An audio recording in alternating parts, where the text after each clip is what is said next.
I have got to talk about this game.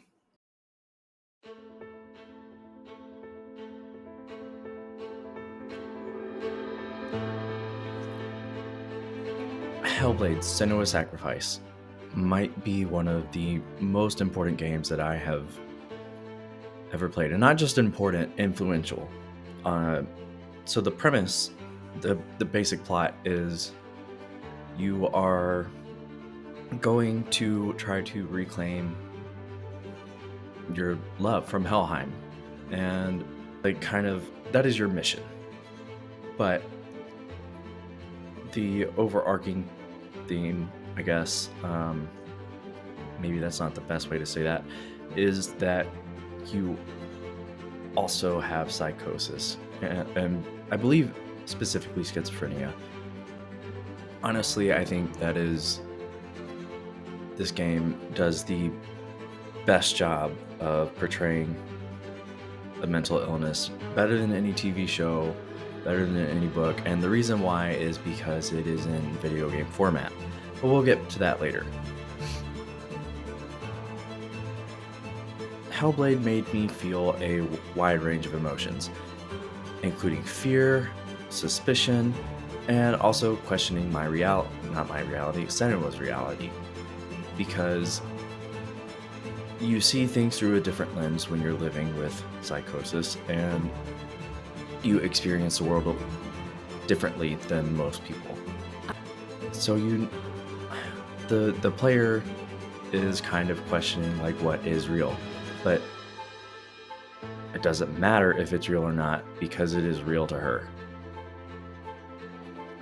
Also, there are some interesting puzzles that you have to complete, and you do it by making connections in ways like you may have seen in A Beautiful Mind if you watched that movie, where he would piece together words from different articles and kind of make a connection that way.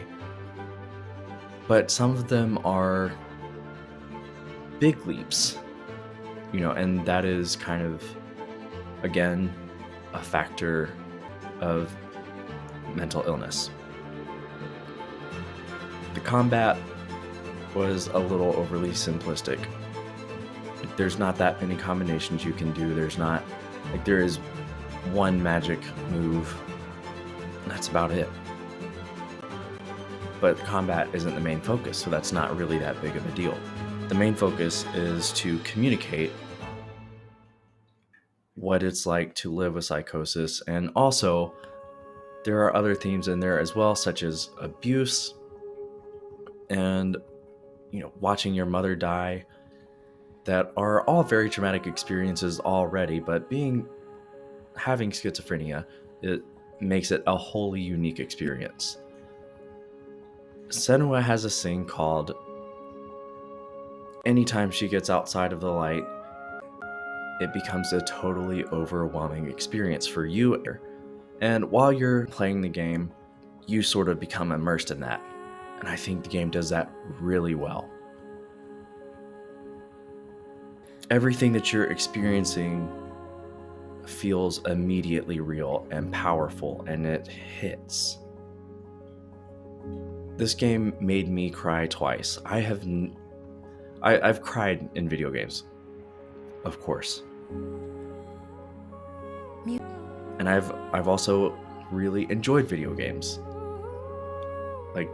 that have made me feel things, but nothing has made me feel this wide range of emotions and felt so real to me.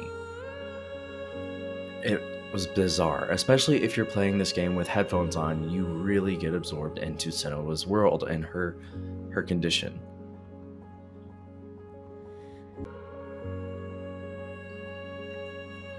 One thing that I really appreciate that Ninja Theory did when they were making this game was they worked along psychologists, and they also had some personal testimonials in there as well to really get inside and portray this experience so that it's a more accurate representation. I mean, there's one point where you're running through this cave, and I felt the terror that Sennua felt. The scream, the fear, I felt it here, and it just hit so hard. I don't know if I could ever feel this way from any other form of media. I mean, I've watched movies, of TV shows that they've been good, but not, they haven't hit like this.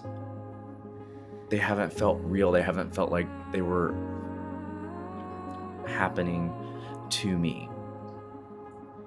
And I think that's one of the beautiful things about video games, is it can put you inside of this person's world. It becomes you, because you are the character. And that's so powerful. If you haven't played Hellblade, please God, pick up this game today, because I mean, just look at it. It's incredible. This was going to be a Let's Play, but this felt more appropriate. It's a shorter video, I know, but I've been thinking about it since yesterday. I played this game. I played it yesterday. The whole thing. I think I started at noon and I finished around 3 a.m. because I couldn't stop. I was so captivated by Sennua's experience. If you've played this game, let me know in the comments how it affected you. Did you have a similar experience? Thank you so much for watching, and I'll see you in the next one.